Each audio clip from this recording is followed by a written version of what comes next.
Follow along, Catholic Pilgrims, as we follow French Doctor of the Church, St. Francis de Sales, through his book, Introduction to the Devout Life. Tune in as we read through this practical guide for living out the Catholic faith well. Welcome, Catholic Pilgrims, to our third to last episode for this season. Today, St. Francis is going to answer 2 objections to his introduction, meaning this book. The first objection is that if we were to do all the things contained in this book, we would never do anything else, and we would have to give up, quote, all other occupation, unquote. The second objection is that St. Francis assumes that everyone reading this book possesses the gift of mental prayer. I'm not really sure what the argument is here, other than maybe to say one couldn't possibly do all this unless they were wrapped in mental prayer all day and were just that connected to God. St. Francis has answers for both of these, so let's open to chapter 17 of the 5th part to hear what his answers are. Chapter 17. Answer to 2 objections which may be made against this introduction. The world will tell you that these rules and exercises are so numerous that whoever seeks to follow them must give up all other occupation. And indeed, if we did nothing else, we should do enough, since we should fulfill our duty in this world. But do you not perceive the fallacy?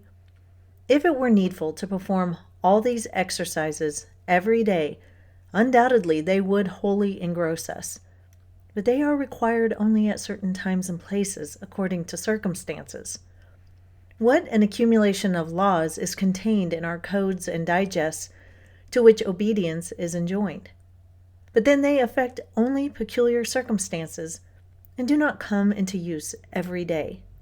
Besides, David, a king, and one cumbered with many weighty cares, practiced many more pious exercises than I have set before you. St. Louis, who was so admirable a monarch both in peace and war, and who governed and administered justice with unsurpassed diligence, heard Mass twice daily, said Vespers and Compline with his chaplain, devoted a time to meditation, visited the hospitals every Friday, went to confession and took the discipline, frequently attended sermons, and engaged in spiritual conferences, yet never lost any opportunity of promoting the public welfare, and the court was more brilliant and flourishing than under any of his predecessors. Do you then courageously persevere in the exercises I have set before you, and God will provide with strength and leisure for your worldly affairs, even if it necessitated his stopping the sun in its course, as in the time of Joshua. If God works with us, we are sure to do enough. It will further be said that I have assumed everyone to possess the gift of mental prayer, which is not common to all, and that therefore this book will not be serviceable to everyone.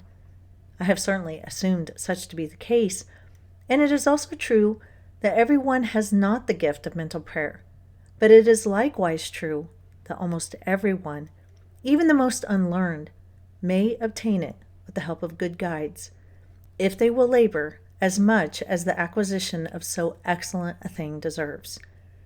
And if there be some who are entirely devoid of this gift, which I imagine to be a very rare occurrence, a wise spiritual guide will easily remedy the deficiency by teaching them to be very diligent in reading or hearing read suitable reflections and meditations.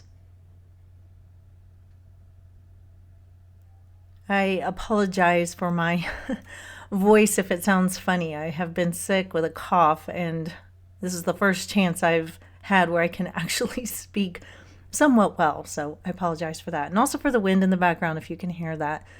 Living in the high desert is just full of windy days. Anyway, as we've been journeying through this book, St. Francis has taught us many ways to live the devout life. He's told us how to live out the virtues. He's given us reflections to increase our devotion. He's guided us on how to meditate on God and his goodness. He's given us a lot to think about and work with. And you may have thought to yourself as we've read together, boy, this is a lot. How could I ever do all these things? If I followed everything in this book, I'd do nothing but sit in prayer constantly. This sounds a lot like the first objection to St. Francis's work when it says, quote, The world will tell you that these rules and exercises are so numerous that whoever seeks to follow them must give up all other occupation, unquote. St. Francis answers by saying, quote, if it were needful to perform all these exercises every day, undoubtedly they would wholly engross us. But they are required only at certain times and places according to circumstances, unquote. And he's right. Not every virtue needs to be practiced 24/7. He doesn't ask us to meditate for hours on end. He doesn't ask us to reflect on our spiritual progression, but once a year. The devil will always tell us that what Christianity asks is too much. And without God's help, well, that is actually true. Which is why St. Francis is clear to say, quote, if God works with us, we are sure to do enough, unquote. Now, the other thing you might have been saying is, gosh, this seems like saint level stuff. I'm just a baby in the spiritual life over here, and I feel like you have to have all this powerhouse mental prayer abilities to be able to tackle this type of devotion. This sounds a lot like the second objection, which says, quote, it will further be said that I have assumed everyone to possess the gift of mental prayer, which is not common to all, and that therefore this book will not be serviceable to everyone, unquote. St. Francis answers by saying, quote, I have certainly assumed such to be the case, and it is also true that everyone has not the gift of mental prayer, but it is likewise true that almost everyone, even the most unlearned, may obtain it with the help of good guides, if they will labor as much as the acquisition of so excellent a thing deserves, unquote. Basically, what he is saying is that you can either use this as an excuse, which many do, oh, I'm not saint-like enough for this, or you can get to work asking for help in how to get better. You either want to get better or you don't. Ask for help, desire to grow. St. Francis doesn't want to burden you. He wants to help you grow spiritually. We can't expect it to be easy or something that we can go alone. But we don't need to dread that we will do nothing but lay prostrate on the floor praying all day and do nothing else if we follow, what he's laid out here in this book. So don't let the devil or the world convince you that that's what St. Francis is encouraging. Remember, he has your best interests at heart, and so does God.